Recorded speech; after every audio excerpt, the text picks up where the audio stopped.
Oh, you. You just touched my butt, didn't you? What?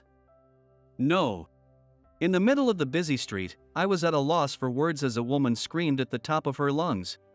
I had only tried to help her up after she fell, with no ill intentions. But being yelled at like this made it feel like the truth was being turned upside down. Hey, stop making such a fuss. There you go, trying to touch me again. You pervert. Oh, that's enough. Abduction. Help. She kept yelling, leaving me with no way to calm her down. I decided to take drastic measures and grabbed her hand, pulling her into a nearby store. Neither of us had any idea that this chaotic encounter would lead to something unexpected. My name is Michael. I run a diner that's been in my family for generations. Not that it's anything grand. It's a small family-run diner with mostly local regulars. After my father passed away in an accident when I was young, my mother took over the business and raised me. However, the work was too strenuous for my mother, who was always frail. She passed away when I was 18, joining my father. 5 years have passed since I took over the diner, and the business is struggling, nearing its limit. One day, as I was carrying groceries from the supermarket, I came home to the diner, which was also where I lived. I saw something shocking. No way. A woman was lying in front of the diner. She was facing down, so I couldn't see her expression. I quickly rushed over and lifted her up. Thank goodness. She seemed to be conscious. Although her face was pale, she was breathing and didn't appear to be injured. I was worried she might have hit her head when she fell, but for the moment, I was relieved. So I let out a sigh. Growl. A sound that resembled stomach rumbled. It wasn't from me but from the woman in front of me. Was that her stomach growling? At that moment, she slowly opened her eyes. Are you okay? When I asked, she stared at my face with a dazed expression. It was then that I noticed she was incredibly beautiful. Despite her pale complexion, she had large eyes framed by long lashes, a straight nose, slightly thick lips with a faint pink rouge, and smooth black hair falling over her forehead. All the elements of beauty were there. As I spent a few moments observing her until she fully regained consciousness, she suddenly let out a piercing scream. Eek! I covered my ear with the hand that wasn't supporting the woman's body. What the? What? Who are you? And your hand. When I said that, she jumped away from me. Her body was trembling. You touched my butt. What? I didn't touch you. I was just helping you up. That's a lie. I felt your hand. I might have touched near her waist while trying to support her, but it wasn't intentional. Thinking it best to apologize to calm her down, I started to say sorry, but pervert. Being called that made me snap. Hey, listen. Don't come near me. Molester. As she started shouting again, I looked around in a panic. Even though I knew I hadn't done anything wrong, the situation could easily turn against me if it became a big scene. Calm down. Please, be a little quieter. But she wouldn't quiet down. Her shouting made the neighbor's dog, Max, start barking loudly. Oh, great. This is such a hassle. Muttering, I grabbed her arm. It was a bit forceful, but I had no choice. What? What are you doing? She was taken aback by my sudden action. Seizing the moment, I led her into the diner. Just sit there and be quiet, I said from behind the counter. Still wary of me, she surprisingly sat down without further fuss. Though she seemed able to cause quite a commotion, her face was still pale. I kept an eye on her while continuing my work, worried she might collapse again. Here you go. I placed a tray with food in front of her. This is egg porridge and simmered daikon radish. It's lightly seasoned to be easy on your stomach. And it's hot, so be careful. Whether still cautious or just surprised, she didn't immediately start eating. But the delicious aroma must have been too tempting. Her stomach growled loudly again. It seemed even louder than before. Suppressing a laugh, I spoke to her. See, there's nothing weird in it, just eat. Thank you for the food. Her face flushed with embarrassment, she picked up the spoon and scooped up some porridge. Smells good. She brought it to her mouth. I couldn't help but admire how graceful she was, even in her movements. This is delicious. I'm glad you like it. Chew well and eat slowly. I returned to the kitchen to clean up. Thank you for the meal. After a while, she spoke to me from across the counter, holding the tray. The dishes on the tray were empty, and the spoon and chopsticks were neatly arranged. Seeing an empty bowl always makes me feel good. Glad you enjoyed it. You look better now.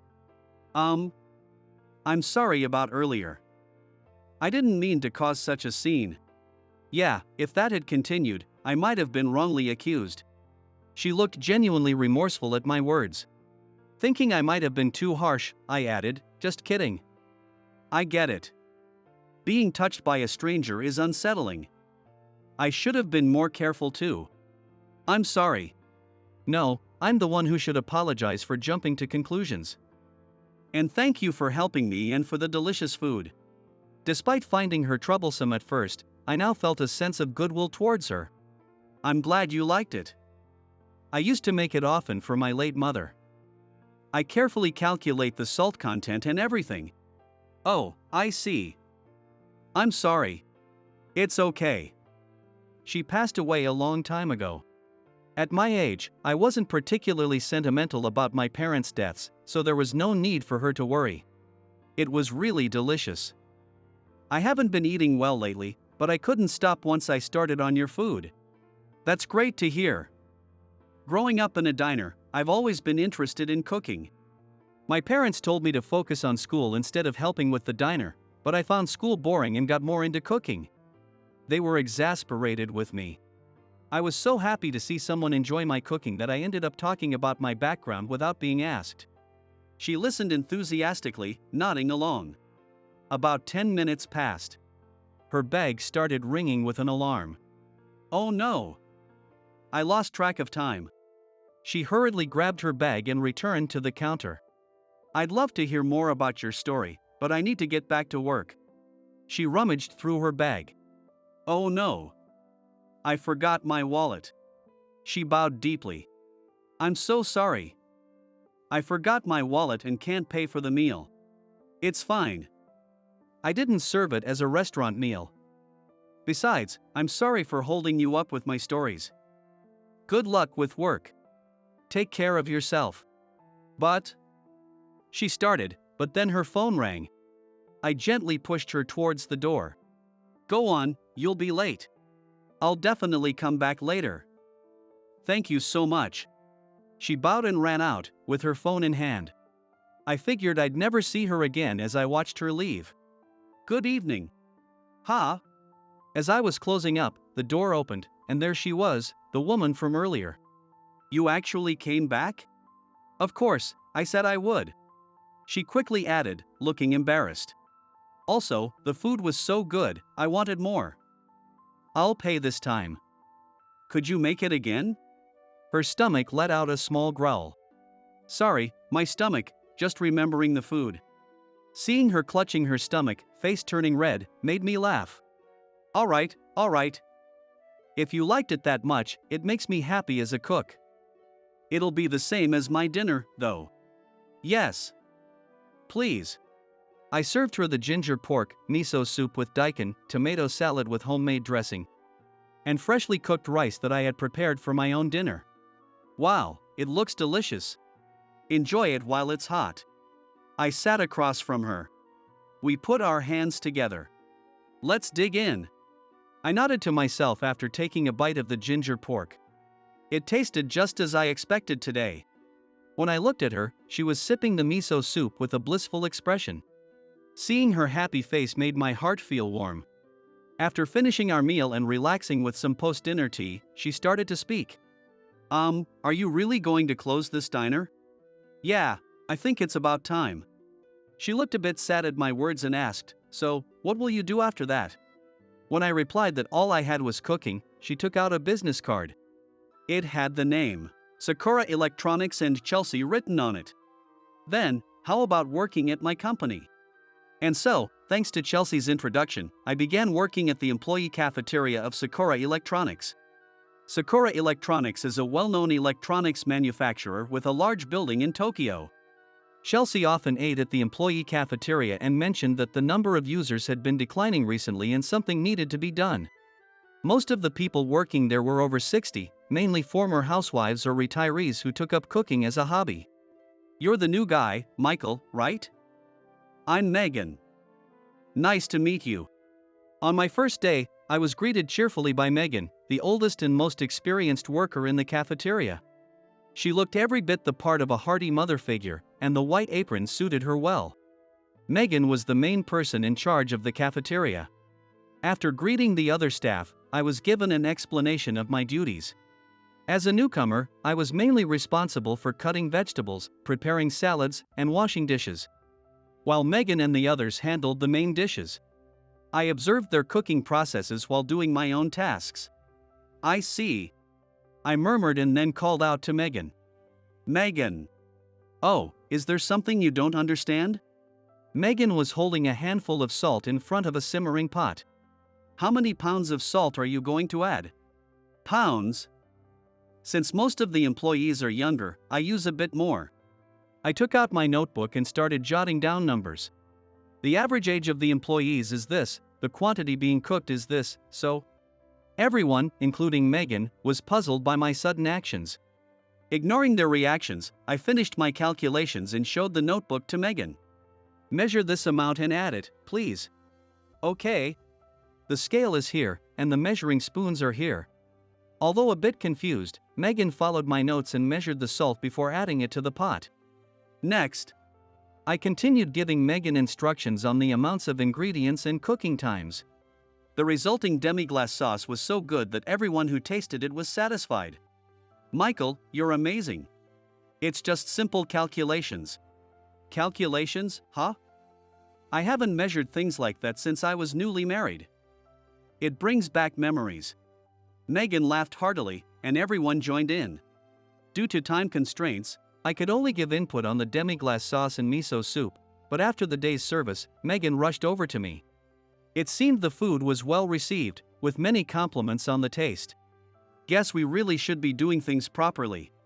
I nodded emphatically at Megan's words. "The measurements and cooking times I gave you were calculated considering the age group of the diners, the size of the ingredients, today's weather and temperature, all those factors." "Calculations, huh? You're pretty sharp, aren't you?" "Ah, no, it's nothing special. I have no clue about that stuff, but following your instructions made the food taste great. We should stop relying on intuition and start measuring properly." "Michael, would you mind writing out the cooking methods for us?" So, I began creating manuals for the dishes we made in the cafeteria. Even though the menu wasn't extensive, it was still a significant amount of work. However, I enjoyed the process, and I finished the manuals ahead of schedule. As we followed the new manuals, customers gradually returned, and within a month, the cafeteria was bustling with people. And word spread among employees that the food had improved. "Michael, you look happy." "Maybe. I do feel fulfilled. I get to cook a lot and think of new menus, which is fun. Can I be glad I invited you here?" Chelsea smiled at me warmly. "Yeah, I guess you can." "Great." She high-fived Megan, who looked just as pleased. Seeing her smile made me smile too. Since the cafeteria was now popular, we received a significant new task. We were asked to prepare the food for an upcoming company party. I was excited to create something different from the usual cafeteria fare and looked forward to the day. However, I was worried about Chelsea. Chelsea has been very busy lately, often skipping the company cafeteria or arriving too late to get food. Having seen her collapse once, I was concerned. "All right." Muttering to myself, I got to work in my kitchen at home. The next day, I called Chelsea from the break room after arriving at work. "Hello, Michael? What's up?" Her voice sounded a bit tired. "Chelsea, are you busy today?" "Huh? Well, yes, I am." Do you have time for lunch?" "Honestly, it's doubtful, but why do you ask?" To Chelsea's understandable question, I briefly explained my reason. "I'll bring you lunch." There was a pause before she responded, "Really? That's awesome." Her genuine excitement made me chuckle. "Did you just laugh, Michael?" "No, I didn't laugh. Yes, you did. It doesn't matter. Just let me know where you'll be for lunch. See you. I hung up the phone. Thinking it was unusual for me to do such a thing, I quickly drank from a water bottle to cool my flushed face. From that day, about 2 or 3 times a week, I started bringing lunch to Chelsea. Michael, your food is so delicious. It has such a comforting taste, and I can eat as much as I want. When she said that and ate with such delight, her happy face after finishing, and the way she always politely said, "Thank you," while bowing. These moments were becoming a part of my daily life. As I spent time with her during lunch, I learned more about Chelsea. Chelsea was the daughter of Mr. Nelson, the president of Sakura Electronics, and worked hard every day to support him. She was busy traveling around for a new business proposal. She would present this new business idea at the upcoming company party. She often felt sad because she couldn't visit the cafeteria as much as she wanted. Listening to her stories, I realized I didn't know much about Chelsea until then. But why was I so interested in her? Even I found it puzzling. Until now, nothing but cooking had held my interest. Was it because of our unusual first meeting? Was that why I was so concerned about Chelsea's health? Were you thinking about cooking again, Michael? You had a serious look on your face. Was I really that deep in thought? I'm looking forward to the food at the party. I wonder what dishes you'll come up with. Am I thinking about her as much as I think about cooking? Wait a minute. Could it be? I can eat anything you cook, Michael. It's always delicious, Chelsea said, smiling. Her smile seemed even brighter than before, and my heart started pounding. My cheeks felt hot. Michael? Your face is red. Are you okay? She reached out and touched my forehead. What are you doing? I quickly pulled away, and she looked at me in surprise. Oh, I thought you might have a fever. Oh no, was my hand cold? I'm sorry. I have poor circulation. She blew on her hands and rubbed them together. No, it's not that. Her unexpected actions were making my heart race even more. Oh no, I need to get back. Thank you for the lunch. It was delicious as always. I'll wash the container and return it. Take care, Michael. Sure. Chelsea waved and ran off, looking back with a smile. I suddenly realized I was waving back unconsciously. Seriously, she's going to give me a heart attack. What is it with her? Ever since we met, she had been unpredictable and kept me on my toes. But somehow, I found myself attracted to her. Sigh. Confused by my newfound feelings, I couldn't get her smile out of my mind. After realizing my feelings for Chelsea, delivering lunch and talking to her became the highlight of my day. Her gestures and words etched themselves into my heart. It seemed she also valued our time together, as she always made sure to have time for the lunch I brought her. Maybe she just enjoyed the food. About 2 weeks into delivering lunch to Chelsea, we had arranged to meet as usual. But that day, she was unusually late. Even waiting for her while glancing at the clock felt enjoyable. Hey, aren't you the new guy from the cafeteria? A man I didn't know suddenly approached me. Yeah, that's me. I responded suspiciously. The man, dressed in an expensive-looking suit, appeared to be a bit older than me. He looked me up and down with a condescending smile. Just as my irritation was growing, Chelsea arrived. Michael, I'm sorry I'm late. My meeting ran over. Oh, David? What are you doing here? David stepped between us. Chelsea, I haven't seen you around lately, so I came looking for you. Remember, we talked about having lunch together? Well, Chelsea looked troubled. I heard a rumor that you were having lunch with him, so I came to check. And it's true, I see. So what if it is? Does it bother you? I couldn't stand how David was talking to Chelsea and spoke up. David looked at me and the bag of lunch I was holding, and laughed derisively. Poof. She's the president's daughter, you know? Someone like you, a mere cafeteria cook, shouldn't be talking to her so casually. And feeding her such a cheap-looking lunch. David! That's a terrible thing to say. While I admire your kindness to everyone, you should choose your company more wisely. Only someone like me, an elite, can match up with you. Your father would agree. He stood beside Chelsea and laughed at me. I can tell he's looking down on me and mocking me. Despite my frustration, I had to admit they looked good together. David knew that and was flaunting it. So, cook boy, she's supposed to have a lunch date with me now. Why don't you just leave? Stop saying such things. Michael, Go on. I'll eat the lunch myself, so don't worry. Chelsea tried to say something, but I cut her off, turning away with clenched fists. Michael. Ha ha. I'm relieved he's more reasonable than I thought. Without looking back, I walked away. Chelsea had always been friendly, making me forget she was the president's daughter. She's from a good family. Having someone like me around could only cause trouble for her. How slow can you be, Michael? Back in the cafeteria's break room, I picked up the lunch meant for Chelsea. I had packed all her favorite foods.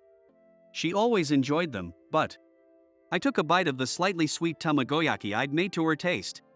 It has no flavor. I muttered, staring at the ceiling. As much as it pained me, David had a point. It's better to end this now. I convinced myself it was the best choice for both of us. Since then, I haven't seen Chelsea. She hasn't contacted me either. She must have realized the same thing I did. As the party approached, Megan and I stayed late at the cafeteria, prepping. Michael, can I ask a favor? Megan came over and handed me a paper bag. What's this? A friend requested a late-night snack, but I'm not done here yet. Could you deliver it to the second conference room on the third floor before you leave? Seeing Megan looking apologetic, I quickly agreed and took the paper bag from her. Sure, I'll take it. Thanks. I appreciate it. Make sure you give it to them properly. After bidding Megan goodbye, I headed to the third floor with the heavy paper bag. Ah, here it is. I found the plate that read second conference room and knocked on the door. Excuse me, I'm from the cafeteria. I have the requested food delivery, I said as I opened the door. Inside was Michael. Chelsea was there, surrounded by thick files, documents, and her laptop, working diligently. An awkward silence hung in the air. Chelsea was the first to speak. Michael, I'm sorry for what David said the other day. But, No, it's fine. He was right about some things. I don't want to get in the way of your path. I wouldn't want that either. I couldn't look Chelsea in the eye. I thought distancing myself was the best choice, but seeing her face might weaken my resolve. I couldn't help but internally chuckle at my own newfound weakness. That's not what I want. Chelsea. She raised her voice, surprising me. When I looked up, she seemed on the verge of tears.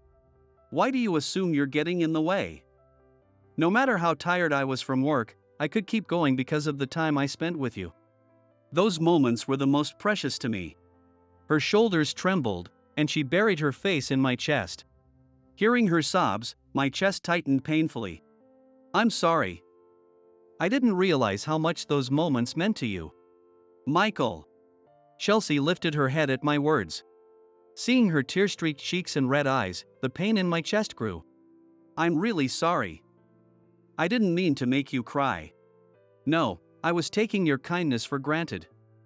I got so used to you bringing lunch that I forgot to consider your feelings. I'm sorry. After we apologized to each other, we both laughed, a mix of awkwardness and relief. I'll explain everything to you properly. I noticed she had dropped the formal tone she usually used with me, which made me a little happy. Though I was slightly disappointed she had moved away after regaining her composure. Recently, there's been a lot of tension within the company. Tension? There are people trying to undermine my father's, Mr. Nelson's, authority and oust him. They're making suspicious moves. So we're gathering evidence and documents. We expect something to happen at the upcoming new business proposal competition. As one of the proposers, I might be targeted. So it was a power struggle. In a company as big as this, such conflicts were inevitable. I collapsed in front of your diner because I was running around for that, too. The fatigue and stress kept me up at night and killed my appetite. I was so out of it that I just fainted. Chelsea laughed sheepishly, but I couldn't. Back then and even now, I had no idea that Chelsea was being pushed to the point of collapse. I looked at the documents spread on the table and then at her. With a newfound resolve, I made an offer. If I can help, please let me. Just tell me what you need. Chelsea blushed slightly and whispered. In that case, could you sit here? Sure. And then? Could you lend me your shoulder? My shoulder. I expected her to ask for help organizing documents, so her request surprised me. Yes. Is that okay? Her voice was barely audible, but I had no reason to refuse. Sure. Here, rest your head. Chelsea leaned her head on my shoulder. Her soft weight and the pleasant scent of her hair made my heart race. Thank you. Michael. I couldn't see her face, but her calm tone reassured me. Soon, I heard her gentle breathing. She's asleep. Careful not to wake her, I supported her to keep her from falling off the chair. Then, I suddenly remembered how we first met. Back then, she collapsed, and when I tried to help her, she called me a pervert. Even though only a few months have passed, it felt like a long time ago but also like it was just yesterday. Don't get mad this time, okay? Hearing her gentle breathing nearby, I softly stroked her head. Then, I gently kissed her soft hair. Please forgive me for this much. I'll work hard for you, Chelsea. After watching Chelsea sleep peacefully for a while, I turned to the documents in front of me, waiting quietly for her to wake up. After that, Chelsea woke up, and we parted ways after promising to make lunch again. As the party day approached, we had no time to meet, and the day finally arrived. I was busy preparing the food and setting up the party venue with Megan and the others. Wanting to check on Chelsea, I took a quick look and saw that she was also busy with her colleagues preparing for the competition. Chelsea. Hearing my voice, Chelsea smiled. She looked more determined than usual, likely because it was the competition day. Michael. You must be busy with preparations too, right? Are you okay? Not overworking yourself? Yeah, it's been hectic like never before. But I should be the one asking if you're okay. You must be busy too. So here, take this. I handed her a small bag I had prepared. Inside were chocolate with nuts and a fruit vinegar drink. Wow, thank you. I'll have one right now. With a cheerful smile, she said it looked so good and brought the chocolate to her mouth. Yum! It's delicious. Her happy expression made me feel just as happy. I love seeing this smile of hers. It makes me happy just to see her so content. Good luck with your presentation today. Megan and I will be cheering for you.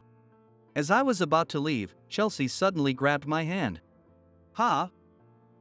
Michael. I need to talk to you after the party. She looked up at me with serious eyes.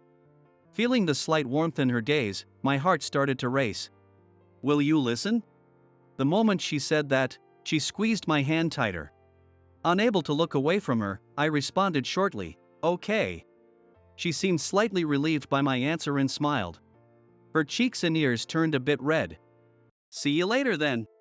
She waved and went back to her colleagues. You again, cook boy.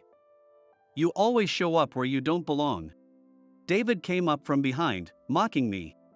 Oh, it's you. You must be pretty idle to be wandering around on a day like this. My sarcastic comments seemed to irritate him, and his expression turned angry. I'm the host today. I've got everything perfectly planned out. Oh, really?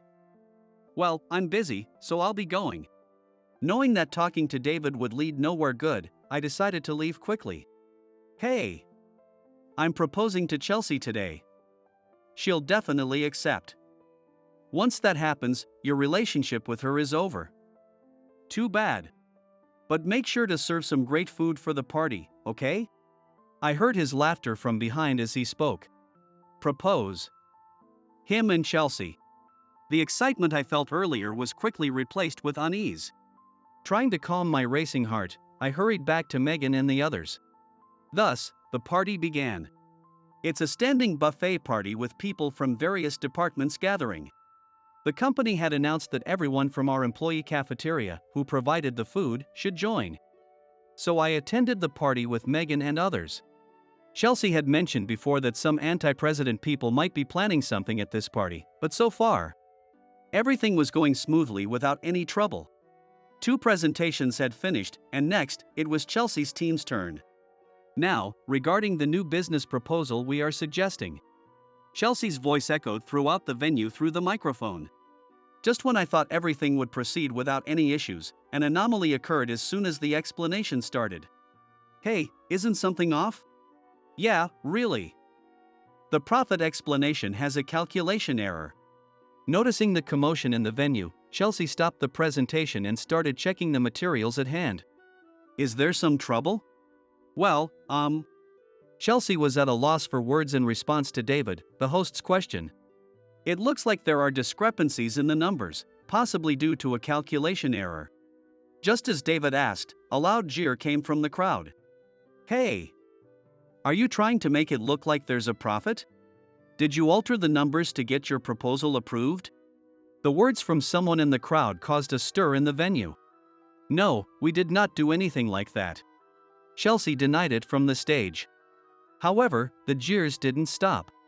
Did someone favor her because she's Mr. Nelson's daughter? Or maybe Mr. Nelson manipulated things behind the scenes to make it look like his daughter's achievement. As the commotion escalated, the venue became even more chaotic. There were rumors that Chelsea's team was the front runner in this competition. Could that have been manipulated too? Ah, the mic is still on. Sorry. David's theatrically exaggerated comment caused the anti-group in the venue to start making a fuss. It's rigged. We demand an explanation from Mr. Nelson. The venue was in turmoil, and Chelsea's face turned pale. I rushed to her side, who looked about to collapse. I supported her on the stage. Michael, why? I told you, I'd help if I could. I smiled at her as I said that. Hey, what are you trying to do? I saw David approaching me from the corner of my eye, but I started speaking to the venue. This is a trap set by someone. What? What are you saying? David was flustered by my words. I glanced at him and then turned back to Chelsea. Chelsea, please give me the numbers I'm about to ask for. Also, someone, please write down the numbers she gives and calculate them using a calculator. I want to compare them with my mental calculations. So, first, leaving the bewildered surroundings, I began to get the necessary numbers from Chelsea. It was necessary to show that there was no opportunity for fraud, doing this in front of many people. When I conveyed the calculation results, a few minutes later, a person with a calculator came up to the stage and shouted. They match. The venue buzzed again at that voice. They must be in on it too. They probably just matched the numbers randomly. In response to a shout from somewhere, I calmly replied. The calculations and formulas are correct. Anyone who does the calculations will get the same results. This is her original proposal. But someone altered the numbers in the documents to frame her and make Mr. Nelson take the blame for his daughter's mistake. David and several others' faces turned pale at my words. Could this be the work of Kevin, the executive who was opposing Mr. Nelson? Yeah, he's been saying stuff like the regime will change soon recently. As my words sparked the conversation, names of potential masterminds behind this incident began to surface all around the room, indicating that the internal conflicts were widely known. Some people in the venue who sensed the growing commotion tried to leave. But supporters of the president anticipated their moves and intercepted them. There were even some who became violent, causing the party to be temporarily suspended. I supported Chelsea and guided her to the sidelines. Chelsea, are you okay? Do you think this has resolved things? I hope so, but how did you know? As I seated the still surprised Chelsea, I explained briefly. I was waiting for you to wake up in the conference room, and I looked through the files and materials there. I remembered them and noticed that today's documents were different. Chelsea's eyes widened in shock. During that time? I was only asleep for about 10 minutes. You memorized all that in such a short time? Yeah, I can remember things that quickly. I've always been good at that. That's beyond just being good, and those mental calculations earlier. Michael, Who exactly are you? Closing my eyes for a moment, I then answered her question quietly. Have you heard the term gifted in movies or TV shows? Apparently, I'm one of those. People with innately high intelligence or exceptional talents are often referred to as gifted, a term that suggests these abilities are a gift from God. Just reading textbooks allowed me to understand the material, and I always scored well on tests without special effort. As a result, I found classes incredibly boring and couldn't empathize with classmates who struggled with studying. Lacking the motivation to attend a school where I didn't fit in, I immersed myself in the one thing I enjoyed: cooking. Applying mathematical theories to cooking made me feel like there were endless possibilities.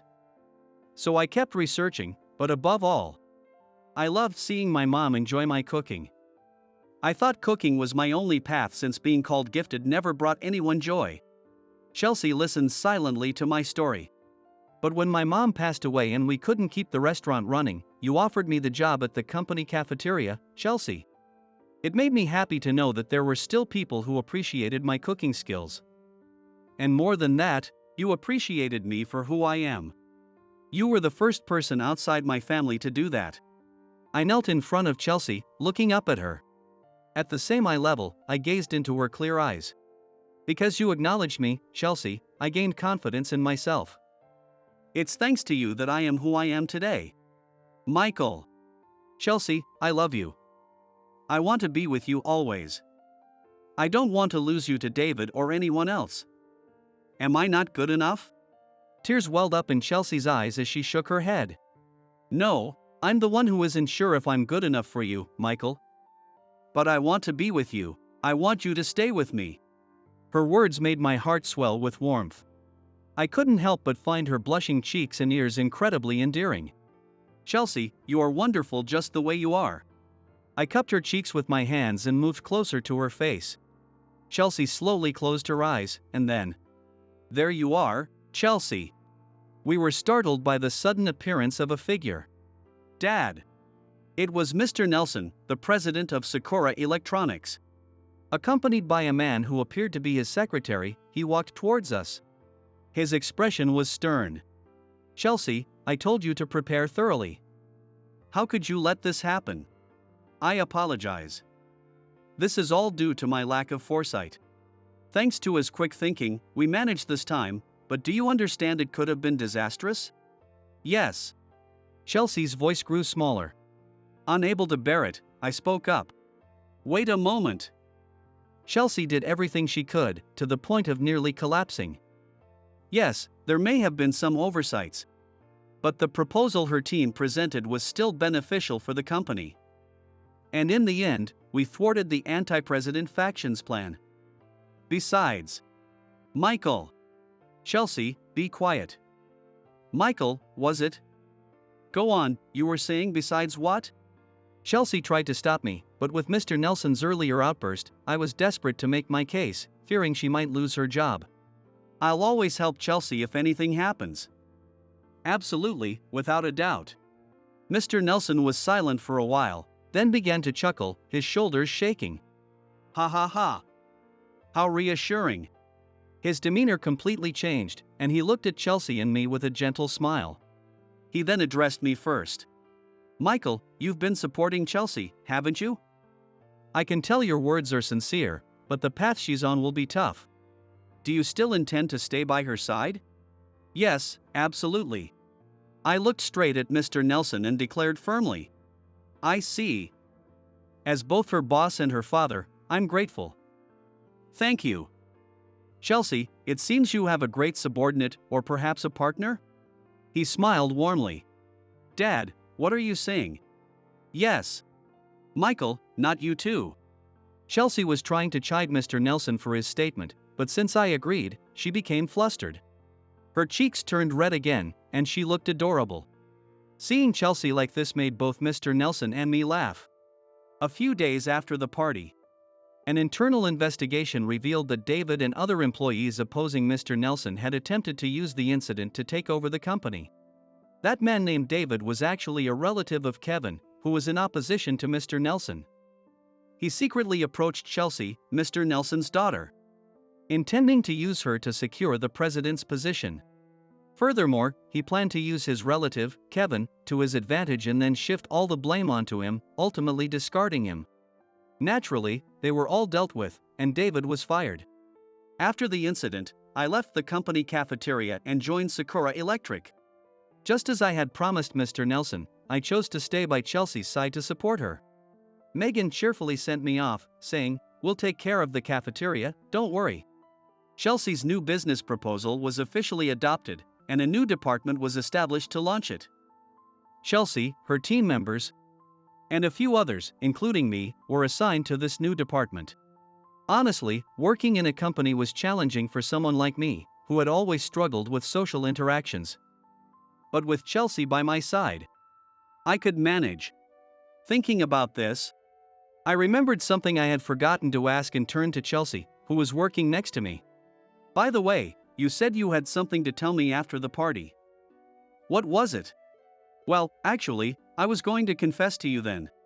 Chelsea leaned closer to my ear. "You know, that day got interrupted when my dad showed up, but I'm still waiting for you to finish what you started." She whispered softly, and I felt a gentle touch on my cheek. "What? Did you just kiss me? You're so red, Michael, even your ears."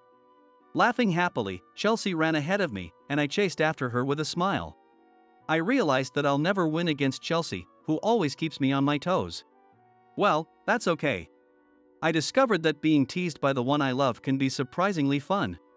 There are so many fun and interesting things in the world that you just don't notice on your own. Thanks to her, I learned that a world I never noticed is now opening up before me. Realizing my potential is limitless because of her, I want to do everything I can for her. With this feeling in my heart, I intend to keep moving forward without stopping.